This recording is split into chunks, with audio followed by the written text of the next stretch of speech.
மரியாதை கலந்த நட்பு. அத்தியாயம் 12. நன்றாக வாசிக்கிற சமயத்திலும் ரசிகர்களை குஷிப்படுத்த சில தமாஷ்களைச் செய்வார் தட்சிணாமூர்த்தி பிள்ளை. மணியையரும் விட்டு கொடுக்க மாட்டார். எல்லோரும் இதை ரசிப்பார்கள். பிள்ளை தன்னை மறந்து கஞ்சிரா வாசிக்கும்போது ஒரு கச்சேரியில் மணியின் முகத்தருகே கஞ்சிராவை கொண்டு வந்து நிறுத்தினார். வேறொரு கச்சேரியில் மணி தன் பொடி டப்பாவிலிருந்து பொடியை எடுத்தது போல பாவனை செய்து விரல்களைச் சேர்த்து பிடித்து பிள்ளையின் மூக்குக்கு நேராக கொண்டு போய் நிறுத்தினார். தட்சிணாமூர்த்தி பிள்ளை இதை வெகுவாக ரசித்தார். இவையெல்லாம் மேடையில் நடக்கும். ரசிகர்கள் கைத்தட்டி ரசிப்பார்கள்.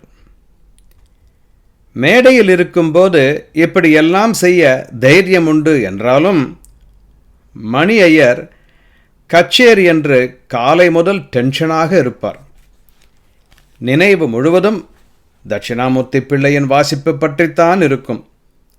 தன்னை தோற்கடிக்க அவர் என்ன வித்தை செய்வார் என்பதுதான் மணியின் சிந்தனையாக இருக்கும். பிள்ளை இப்படி வாசித்தால் தான் எப்படி வாசிக்க வேண்டும் என்று யோசிப்பார்.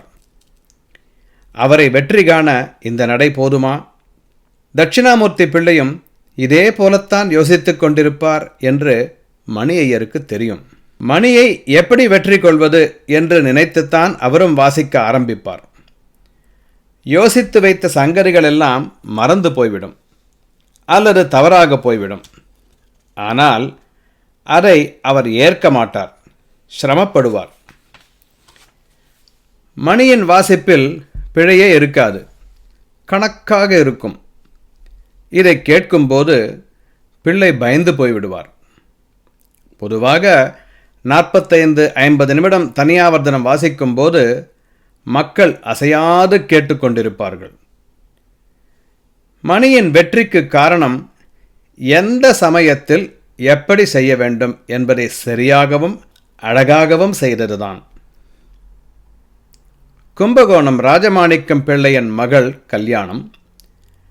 பிள்ளை வீட்டு திருமணம் என்பதால் சங்கீத உலக மேதைகள் எல்லாரும் அங்கே இருந்தார்கள். TN ராஜரத்னம் பிள்ளை, நீடாமங்கலம் மீனாட்சி சுந்தரம் பிள்ளை நாகஸ்வரத்துக்கு, செம்பை கச்சேரி, மைசூர் சௌடையா வயலின், தட்சிணாமூர்த்தி பிள்ளை கஞ்சிரா, மணி ஐயர் மிருதங்கம். கச்சேரி தொடங்கி தனியாவர்த்தனம் நடந்தது. கஞ்சிராவும் மிருதங்கமும் மாறி மாறி வாசிக்க தொடங்கினார்கள். அப்படி வாசிக்கும்போது தட்சிணாமூர்த்தி பிள்ளை ஒரு கோர்வை வாசித்தார். அதன் 2ஆம் காலத்தை வாசிக்க தவித்தார். அதை கஞ்சிராவில் வாசிக்க முடியாது. ஆனால் பிள்ளை முயன்று கொண்டே இருந்தார். 2ஆம் காலத்தை எட்டும்போது நிறுத்துவார். பிறகு ஏதேதோ வாசிப்பார். தன் குறையை மறைத்து கொள்ள முயல்கின்றார் என்று மணி நினைத்தார்.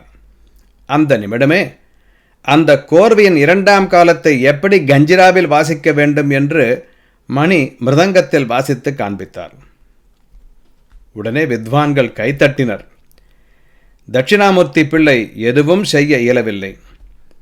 மணி ஐயரை ஒரு பார்வை பார்க்க முடிந்தது, அவ்வளவுதான். ஒவ்வொரு கச்சேரி முடிந்ததும் இதைப்போல என்ன நடந்தது என்று மணி யோசிப்பார். வாசித்ததில் தவறு ஏதாவது இருந்ததா, அடுத்த கச்சேரியில் எப்படி நன்றாக வாசிக்கலாம் என்று யோசித்து திருத்திக் கொண்டு வாசிப்பார். சாதாரண மிருதங்க வித்வான்களை தன்னை அண்டவிட மாட்டார் தட்சிணாமூர்த்தி பிள்ளை.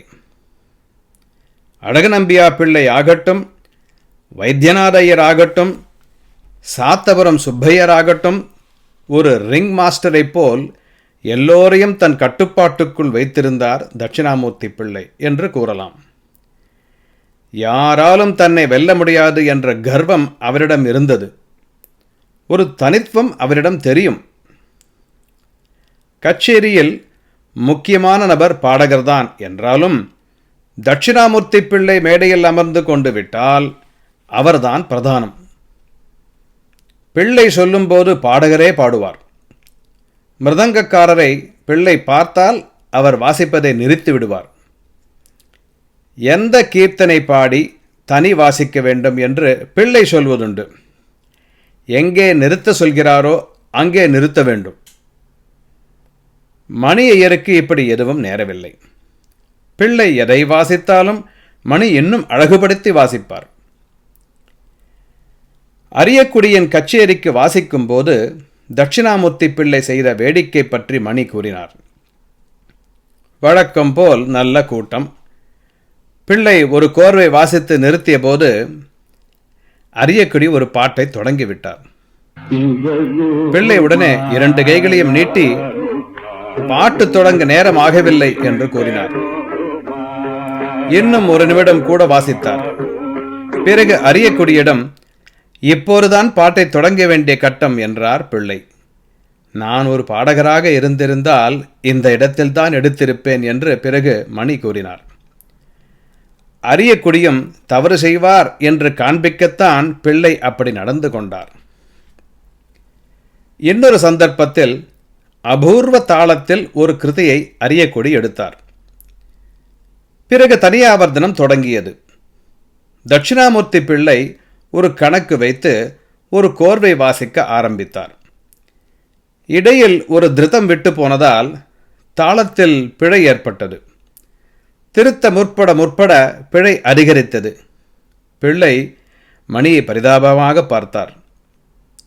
அதை உணர்ந்த மணி தாளத்தை போட்டு காண்பித்தார். பிள்ளை சரியாக வாசிக்க தொடங்கினார். அடுத்து வாசிக்க ஆரம்பித்த மணிக்கும் வாசித்து அதே குறை ஏற்பட்டது. மணி ஐயர் தட்சிணாமூர்த்தி பிள்ளையை பார்த்து தாளம் போட்டு காண்பிக்க சொன்னார். முதலில் அதை கவனிக்காதது போல் இருந்த தட்சிணாமூர்த்தி பிள்ளை பிறகு ஐயங்கார் இருக்கிற போது நான் தாளம் போட்டு காட்டுவது சரியல்ல என்பது போல அரியக்குடியை நோக்கி கை காண்பித்தார். பிறகு மணியை பவ்யமாக நோக்கினார். மணி ஐயரை தோற்கடித்த சுகத்தில் அப்போது பிள்ளை இருந்தார். அவருக்கு வேண்டிய சமயத்தில் நான் தாளம் போட்டு கொடுத்தேன். ஆனால் தாளம் போடும்படி கேட்டுக்கொண்டபோது தான் தாளம் போடுவது முறையல்ல என்று சொன்னார். அவருடைய இம்மாதிரி சாமர்த்தியங்களை மணி வெகுவாக ரசிப்பார். மணி ஐயரின் சகோதரி ராஜம்மாளுக்கு 1935 மே மாதம் பாலக்காட்டில் திருமணம். செம்மங்குடி சீனிவாச ஐயர் பாட்டு, தட்சிணாமூர்த்தி பிள்ளை கஞ்சிரா, உமையாள்புரம் கோதண்டராம ஐயர் மிருதங்கம். தனி ஆவர்த்தனத்தில் பிள்ளை சாதாரண ஒரு லய சங்கதி வாசித்து ரசிகர்களை திக்குமுக்காட வைத்து ரசித்து கொண்டிருந்தார். வாசிக்க முடியாமல் கோதண்டராமையர் திணறிக் கொண்டிருந்தார். அவரால் வாசிப்பது சிரமம் என்று அறிந்ததும் பிள்ளைக்கு பலம் கூடியது. ஜன்னல் வழியாக இதையெல்லாம் மணியையர் பார்த்து கொண்டிருந்தார். பிள்ளை மணியையரை கவனித்துவிட்டு புன்னகை செய்து கொண்டே கண் செமிட்டினார். நீ வாசிக்கும்போது என்னை மீறி வாசித்து விடுகிறாய்.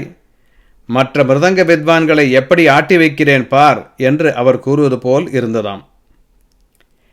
இதே சமயத்தில்தான் சாத்தபுரம் சுப்பையரின் மகன் உபநயனம்.